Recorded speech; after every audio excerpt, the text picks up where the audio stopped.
Hello, this is Richard Collins at Oklahoma City. Perhaps you have one of these work centers, 7225, 7220, 7120, 7125, and you have a message that says replace transfer belt. Now sometimes they call it an IBT belt. Now on this particular model, it's real easy to change.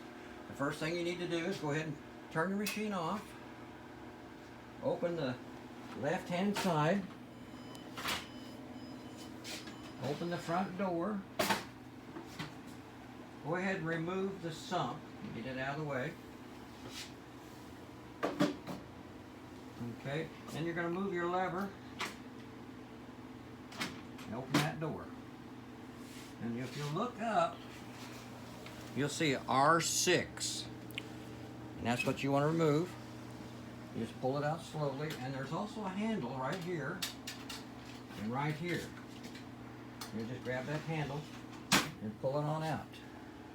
Okay, so when you get your new one, you take a new one out of the box. You come back over here. Be careful not to touch that part or scratch that part, but you're going to line it up.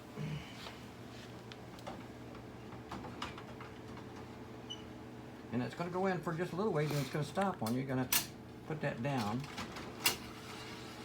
And you'll hear it click. And then you got it in. Go ahead and close the door for the drums. Lock it. Put your sump back on. And you've got it. That's Richard Collins in Oklahoma City. So if you need any parts or pieces for this machine, give us a call.